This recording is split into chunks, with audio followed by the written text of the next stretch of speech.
In the last days of August 1944, the Third Reich found itself stumbling, and the resilient Polish people keenly felt the shifting tides of fate.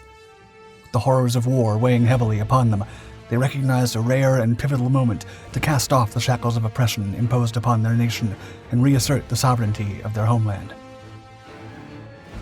With courageous determination, they launched a daring offensive to liberate their beloved capital from the brutal grasp of German occupation.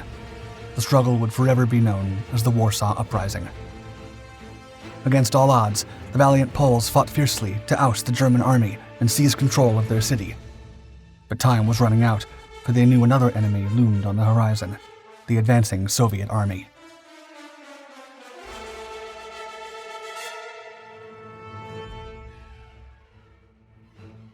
The Sons of Warsaw.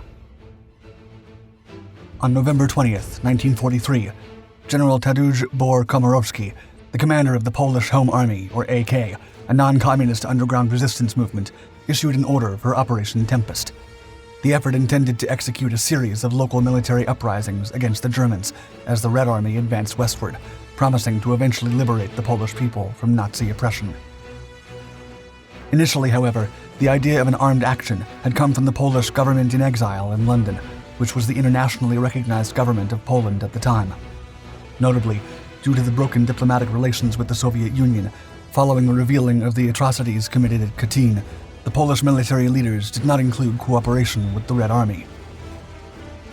Yet, as the Soviet forces drew closer to their capital towards the end of July 1944, the Soviet authorities not only encouraged them to stage an uprising against the Germans, but openly offered aid. A broadcast from Moscow radio station Kosciuszko on July 29th emboldened the Poles, quote, "Fight the Germans. No doubt Warsaw already hears the guns of the battle which is soon to bring her liberation. The Polish army will be joined tomorrow by the Sons of Warsaw. They will all together with the Allied army pursue the enemy westwards, wipe out the Hitlerite vermin from Polish land." The momentum. Initially, plans for Operation Tempest had excluded Warsaw, but in July 1944, the fate of the city hung in the balance. The Soviet forces were advancing, and the Polish communists saw an opportunity to proclaim the Polish Committee of National Liberation, or PKWN, as an executing governing authority. With the support of the Soviet Union, the PKWN installed a communist administration in the liberated areas.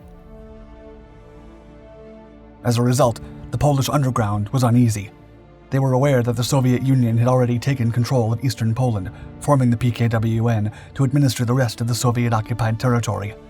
The German forces were retreating from Poland, and the Soviet Red Army was on the east bank of the Vistula River. The situation was tense, and the momentum for military action was building. Cornered, Komorowski decided to go beyond the government's instruction. He proposed a partnership in combat against the common enemy.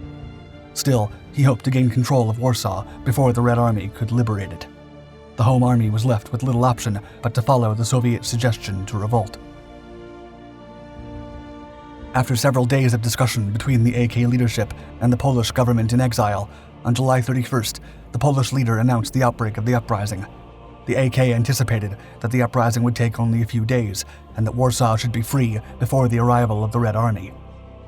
But what started as a short military revolt turned into a 63-day-long fight for freedom. Street battles. After days of preparation, the Home Army had gathered enough strength to initiate the Warsaw Uprising on August 1st, 1944.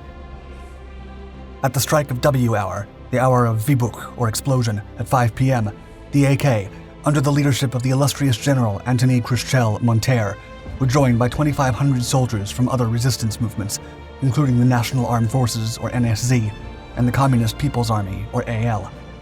Despite having only a quarter of their opponent's weapons, these fearless warriors stood strong and resolute, fueled by their unyielding determination to fight for their beloved homeland.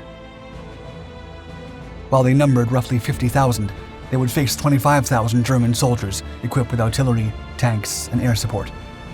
Making matters worse, the Germans had indeed anticipated the possibility of an uprising, but little did they know of the sheer size and strength of the Polish resistance. The 1944 Warsaw Uprising was the largest military operation undertaken by resistance forces in opposition to the German occupation during World War II. even though they were left under-equipped due to the Home Army's decision to shuttle weapons to the east of the country before including Warsaw in Operation Tempest. Impressively, within 3 days, the Poles had regained control of most of the city, including downtown and the Old Town. They managed to capture several critical German installations, including a significant weapons depot, the main post office, power station, and the Prudential Building. Nevertheless, the Germans maintained a hold on crucial transportation and communication arteries, such as Castle Square, the police district, and the airport. The first few days of the uprising were crucial, as the Poles fought hard to establish the positions they would hold for the rest of the conflict. Even SS Chief Heinrich Himmler acknowledged their courageous effort when he addressed German generals, admitting, quote, "This is the fiercest of our battles since the start of the war. It compares to the street battles of Stalingrad." The underground. Despite their hopes, the Polish forces were left to fight with little outside assistance. The Soviets never showed up. Thus, the 10-day uprising quickly became a prolonged siege that favored the better-equipped Germans. As the oppressors laid out their plans to counterattack, the Poles found themselves at a severe disadvantage. The ensuing assault resulted in the loss of thousands of civilians.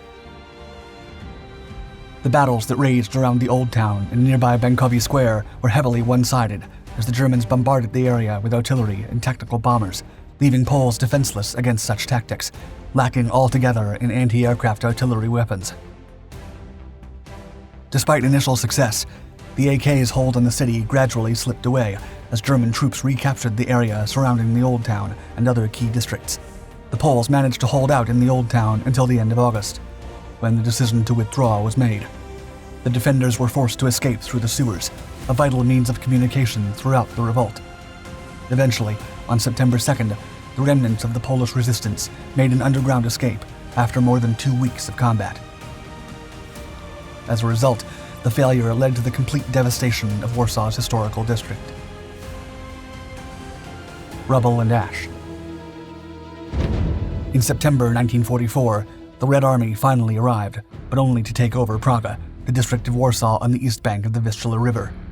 They didn't cross the river to intervene, leaving the Polish people to face their fate alone. Meanwhile, the German forces ruthlessly tightened their grip on Warsaw, seizing control over even more parts of the city. What followed was a systematic destruction of the city, reducing it to rubble and ash. The Home Army, left to fend for itself with no substantial support from the Allies, disintegrated into small, disconnected units that ultimately surrendered as supplies dwindled.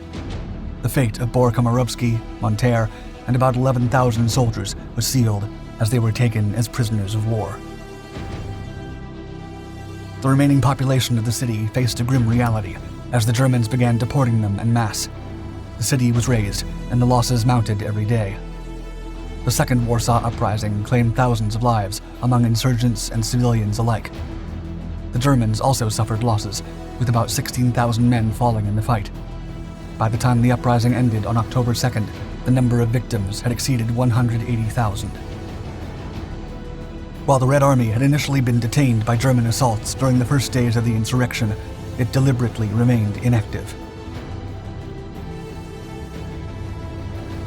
Control. Bluntly, the Soviet government refused to grant the Western Allies access to its air bases to airlift supplies to the beleaguered Poles.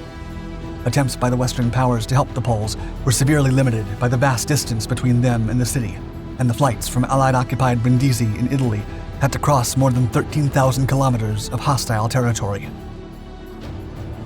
Joseph Stalin initiated limited humanitarian and military aid airdrops in Warsaw on September 13th, but it was too little too late to make a difference for the Poles. It wasn't until January 17, 1945, that the Soviet troops resumed their offensive, taking over the devastated Warsaw. Unsurprisingly, the failure of the uprising permitted the pro-Soviet Polish administration, rather than the Polish government in exile in London, to take control of Poland. Having allowed the Germans to suppress the Warsaw Uprising, the Soviet authorities essentially gave them the opportunity to eliminate the main body of the military organization supporting the appointed Polish government. Simply put, once the Soviet army occupied all of Poland, what remained of the Polish resistance was ineffective and disorganized, to say the least, and unable to resist the establishment of Soviet political domination over the country.